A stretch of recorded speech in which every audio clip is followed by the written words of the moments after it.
all of these are the session, and you don't start to panic and think, oh my God, they'll never get through the rest. You are right. Some of them are short, some of them are longer. Thank you for bringing that up. All right, let's dig into the first one, the need to belong. So we know that humans are very social animals. And most of us are aware of the fact that, being social, connecting with others is important, and it's a big motivator of human behavior.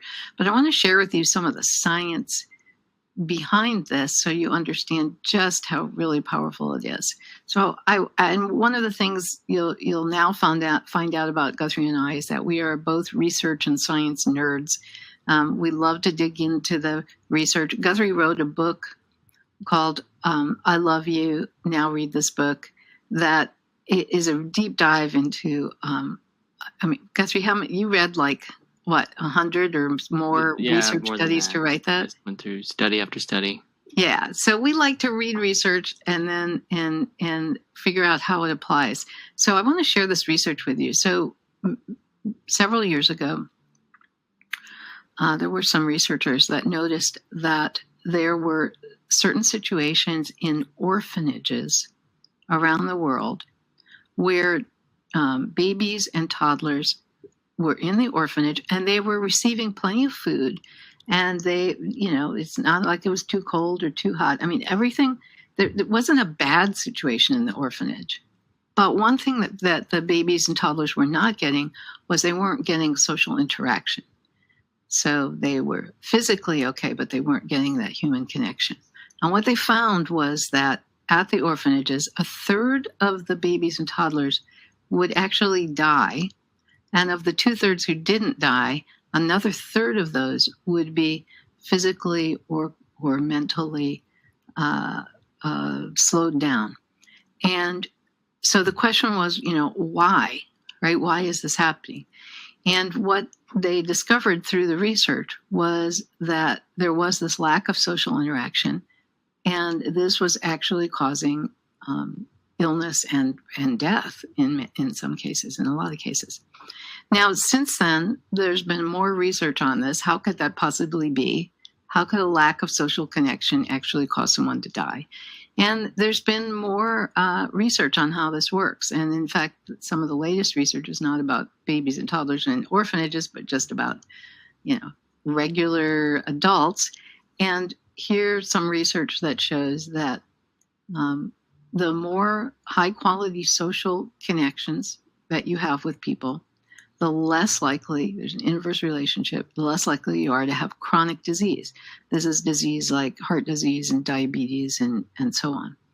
So what we now know about humans is that when you don't have enough high quality social ties, it actually starts to shut down your immune system, and you therefore become more likely to have chronic disease and to have other kinds of disease and to die. I bring this up because I want to make the statement that we need social connection. It is not just something we like. It is not just something that keeps us emotionally happy. It's required for us to stay alive. That's how strong the drive for social connection is. And this then is a huge, huge motivator. If you want to motivate people to do stuff, then you want to think about how you are connecting people together. So the opportunity to connect with others is a huge motivator. So people will often take action and often do something because it's going to allow them to connect with other people. And you can't underestimate that. In fact, one of the things I like to say is that humans will use whatever technology is out there in order to connect. So if those of you who are in the tech fields, people often develop a technology doesn't have anything to do with social connection, and yet humans will turn it into a way to connect socially, because that's what we love to do. There's some really, I want to dig in a little more and go through some of the I think, really interesting research on this. So one of these is research by Gregory Walton. He did a whole series of studies. This is just one example about using nouns versus using verbs. So you probably didn't think when you joined the session we were going to have like English class here, but Gregory Walton wanted to see if you used a noun versus used a verb, which one would motivate people to actually take action. And he did this in a lot of situations. This is just one example. He would call people up and he'd say, how important is it to you to be a voter in tomorrow's election? Well, half the people he would ask that question, and half the people he would say, how important is it to you to vote in tomorrow's election? So the first one is a noun, voter, and the second one is a verb, vote. And what he found was that people were, and then he checked with them afterwards to see did they vote.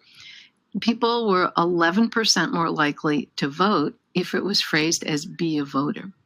And he has a theory for this, and then he's tested this not just with voting, but with all kinds of things. And his theory is that when you use a noun, it invokes group identity. It makes you say to yourself, I'm a voter. And then because you've invoked that group identity, you want to do what that group would do. You want to be part of that group. That's that need to be social. And by the way, and I mentioned that we do, UX work. So just as an example of how we use this, we had a client who had, it was a nonprofit, and they had a button on their screen that said, donate now. And I decided, let's test out Gregory Walton's theory.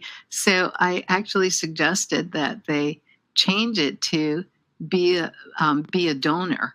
They change it to a noun instead of a verb. And indeed, their donations went up. And I'd like to say, in terms of the field of design that we work in, there's rarely situations where, well, maybe not rarely, I think you may not agree.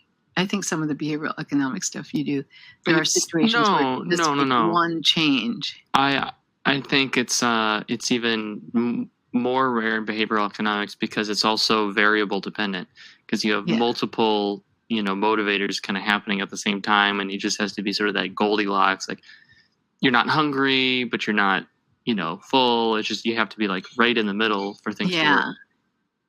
Yeah, so rarely is there like something we can tell people to do. It's like, do this one thing and it'll make a significant difference. Most of the time it's like, do this and then do this one thing and it'll make a significance most of the time, right? Most of the time. I'm not going to say 100% of the time, right. but most of the time. So anyway, this is just an example of how powerful an idea like this can be.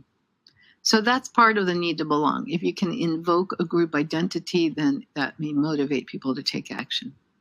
Now, Guthrie, I'd like you to talk about this next one. That all it says is dirty money. Yeah, so dirty money story. Go ahead, tell the story. Okay, so I want you all to sort of imagine the scenario.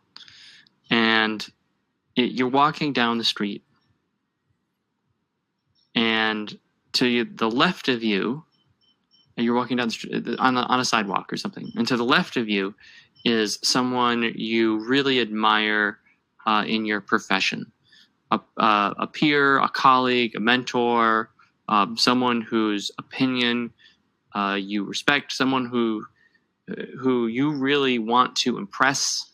You would be embarrassed if they thought that you did a bad job on a project or something. So imagine that person on your left. And then on the right of you, imagine someone you have a crush on. And it's just, you just really want this person to sort of maybe like you romantically. So you're walking down the street with these two people, and they're in the gutter, sort of crinkled up, with some sort of brown, unknown kind of dirty substance on it, is a piece of cash, money. We'll just say it's $50, $100, some kind of sizable denomination of money. And so you go over to grab the money and get it out of the gutter sewer with all the stuff on it. And the two people to your left and right, they look at you and they said, "You're not going to touch that, are you? You wouldn't be the type of person who just is going to touch that very dirty whatever is on their money." And they sort of look at you incredulous. So in this situation, I bet a lot of people would say, "No, I'm not going to do that." And I'm not going to be that type of person who would touch that. And they walk away. And maybe some of you would say, "Oh no, I would take the money. I don't care about the opinions of others, but I would be hard pressed if we actually did it in real life, if that actually happened." I'm not so sure. But regardless, there's a classic norm in economics, which is that people are always these rational thinkers. And here in this situation, we have free money on the table, and you're always supposed to take the sort of free money if it exists, right? You're supposed to take interests that are in your sort of your rational basis. So what does that say about the power of social norms and interactions? That there's probably, it's a lot of money people will turn down to avoid people like being mad at them socially, to avoid people thinking poor of them in social situations. And if you look at other situations about the amount of money people spend to look nice, to have a fancy car, to get approval from others that they really want approval on, it is a huge, very strong motivator. And sort of, further than that, people don't realize how affected they are from social norms. It's really sort of a very often largely unconscious motivator. There's a study that I don't think we have time to talk about in this, and maybe we'll get to it, but I don't think we have time. Where they sort of asked people, they were testing to see, okay, which motivator was going to be really strong, and it was, social norms. That's why we're talking about it. And they asked, what do you think you would be most affected by? Which of these would be the largest influencer on you? And social norms was actually the lowest option, even though so the most people thought it would be the least powerful at influencing the decisions, when in fact it actually was the most powerful. And I'll give one last little quick story before I sort of turn it back over. There is a question that has been raised by a couple of behavioral economists. What would you pay to have someone come to your house and cook like a very nice homemade meal for you? What would you pay that person? And it's probably some large amount. That's sort of a fancy service. And yet this happens in our life all the time. We go over to friends' houses. We have significant others who come over and cook dinner. And we don't pay for those transactions. That's just a social norm. It's just not something that you pay for when it has tremendous value, and people just do it so there are all these ways in which social norms completely change the behavior of a market, completely change the behavior of people, and it may be happening where it doesn't feel like you're being influenced by it very much. I went over to my significant other's house and I made dinner because I want them to like me. That's just something nice that I want to do for them, and we don't think of it as, in lieu of a $50 cash payment. It's just not necessarily the way humans are designed to think and process. Anything else you wanted to add, Susan? Yeah, I think this idea that there are these factors that are affecting our behavior, and they are largely unconscious. And we're going to see that come in over and over through the rest of our session here.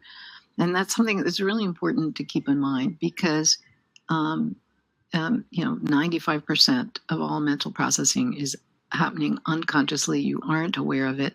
And so, if you give people a survey and say, oh, which of these things would motivate you the most, they may or may not answer. It's not that they're trying to lie. It's just that we aren't always aware of what is really motivating us. So I think that idea is really important. I think social norms are huge. There's a whole thing of social validation, that people tend to do what other people do. That's why ratings and reviews are so powerful when you're making a purchase. But a lot of times people say, oh, well, I know other people are affected by that, but not me. But the research shows that they are. So just beware of thinking these things wouldn't affect you or may not, or asking people, and they'll say, no, it doesn't affect me, but it probably does. I want to talk about a few other things in this need to belong. I want to talk about some chemicals that are produced in the brain and go throughout the body and also have an effect on us. So one of these is oxytocin. So oxytocin is a chemical that the brain might release. And when it is released, people feel a sense of connection, love, tenderness, empathy, trust, belonging, connectedness. And the things that they'll also feel content, calm, and secure, decreases anxiety. So what makes oxytocin be released? Touching, hugging, petting an animal, petting a dog not only releases oxytocin in you, the human, but also actually releases oxytocin in the dog, which is interesting. Cats, not so much. The research shows 50% of the time when you pet the cat, it'll release oxytocin in you, but not necessarily in the cat. But also doing synchronous activities together. So drumming, singing, clapping, dancing. There's a client I did some work for, and at every meeting they start with the corporate cheer. I think you can say the client because this is well known in the industry. All right, at Walmart. So I went to Walmart. I was doing some consulting with them, and they had a group of maybe 20 people come together for some meeting, and they did the Walmart cheer. And I was like, okay, it's a little strange, but okay.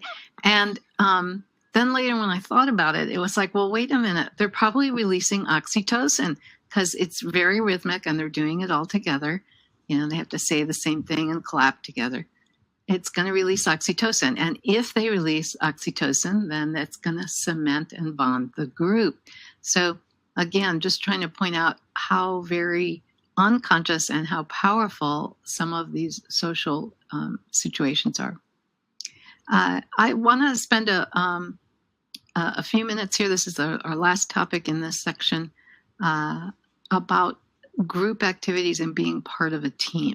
So, in the corporate workplace, and even in not just corporate, in our personal lives, teams are so important, right? There's, when you're in school, you might be part of a sports team or some other team. In the workplace, we are often organized into teams. And it's part of this whole need to belong. So teams are a really powerful combination. And there's some interesting research. So what we now know is that people don't even have to like the group they're in. Just being part of a team makes them be more cooperative and work together if they believe they're part of a team. Look at the date that this research was done. I just love this, 1920. Guthrie, that's even before my time. People working in a group came up with ideas faster and came up with more ideas than people that were working alone. There's some interesting research done again by our friend Gregory Walton. And he set up a situation where people thought they were working in a team, even though they weren't really working in a team, but they thought they were working in a team. And people enjoyed the work. He would put them in a room. Describe what they did. Yeah. Yeah. He'd bring you in and you'd be part of the experiment, and he'd put you in a room and he'd say, oh, you're on the blue team. And there's other people in other rooms that are on the blue team. And then that you can't see. What? That you can't see. You can't see them. No, you're working alone, but you're with the team. You're together. You're going to solve this puzzle, this problem, but you kind of going to work alone on it. And then there's the red team, you're on the blue team. And then he'd give them this task to do is some problem solving thing. And partway through, the experimenter would come back in and say, oh, hey, there's a hint here, a clue from one of your blue team members has this idea for you, might be useful, to reinforce the idea that there is a blue team and you're on the blue team, even though you're not. So That's one instance. In another group, he wouldn't say there were teams. He would just put you in the room, and then he'd come in the middle and say, "Oh, I have a hint for you," but you weren't part of a team. And what he found was that people who thought they were in a team worked at the task longer before giving up. They rated it as being more enjoyable, and they opted to do a similar problem-solving task weeks later when they didn't even have to, than people who thought they were working alone. So really, really powerful about teams. And as I said before, people will try to use whatever it is they're doing, whatever you create, whatever situation you're in, they will try and make it more social and interact with others. Now, all right. So I have go ahead. have a question Yeah. that came in, and Yeah. I will ask you the question, and you can determine if you want to answer it now, or maybe hold. it's better answered in a different section. I'm All not. right, I'm go not quite ahead. sure. Okay. So I have a question here. As a program manager, I Yeah. often find it challenging to manage conflicting priorities and demands from two different stakeholders involved in a project. Yeah.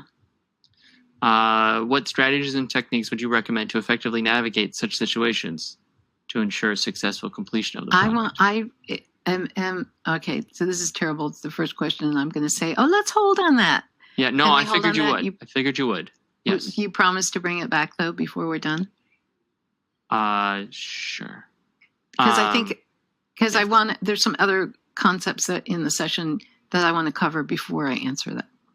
I figured you would, but I thought Okay. I'd just let you know. All right, thank you. All right, so we're going to do our first exercise here. And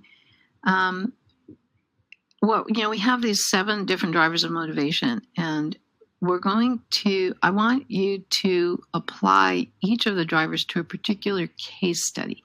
So what I want to do right now is just introduce the idea of the case study. So what I would like you to do is I want you to think of a particular situation that you want to work on today. And not just about social, as we were talking, but just some situation where you would like to figure out how to motivate a person or group of people, and be specific. And it could be something in your work life. It could be something in your personal life. It doesn't matter. And you don't have to share it with anyone. So if you don't even have to talk about it. But I'd like you to think about what is a situation where you would like to better motivate a person or people, and then take right now a few minutes to write down what the situation is, what's going on, who the person or the people are that you would like to motivate, and what is the action you're trying to get them to take. So you're choosing a specific case study that we're going to use throughout the rest of the session. So take about, Guthrie, can we take about 3 minutes? Let's do 3 minutes to figure out your case study and write it down. Sure. And I'm just going to turn off my mic, but I'm going to keep track of time on. So 3 minutes.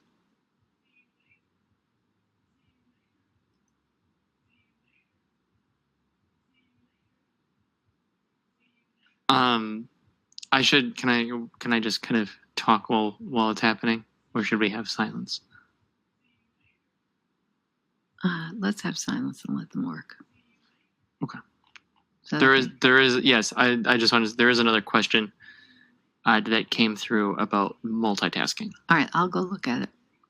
Oh, okay. Yeah, I guess you could do that.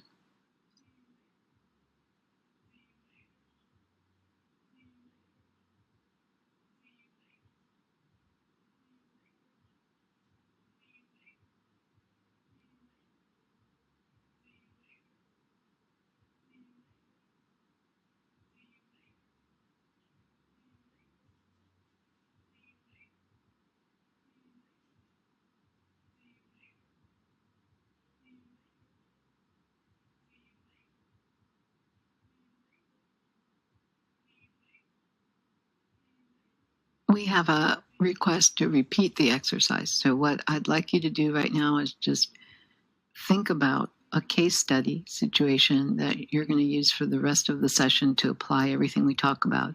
So you're just thinking about what is a situation in your life, past or present, work or personal, where you're trying to motivate someone or a group of people to do something. And I want you to get specific and just write down. And you can, some people are putting it into chat, and that's fine. You don't have to if you don't want to.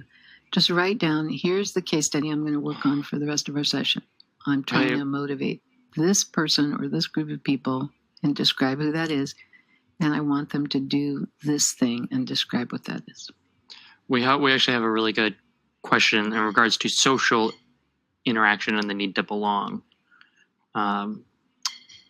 which we should probably maybe answer before we hit the next session. Ideas to create more social interactions for a remote team and the differences between remote and physical interaction. Yeah, I'll tackle that in a minute when we're done with our exercise here. Yep. Yeah, that's a good one. You have 1 more minute to figure out what case study you want to work on and write it down.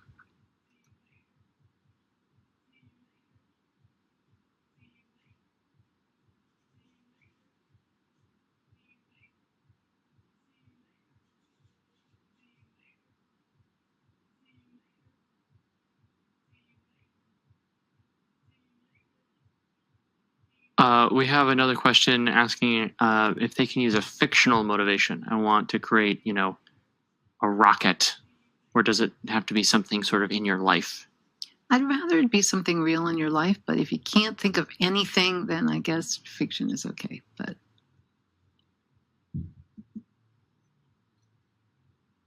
we won't be giving out grades to each individual participant at the no, end of we're this. not giving any grades. You are an adjunct professor, so that is. I am a professor, but there's no final test either. Okay, so hopefully you thought of a case study that you're going to work on. The next thing we're going to do, actually, I'm going to answer those questions that came in about the ones that apply to social, and I'm going to tell you what we're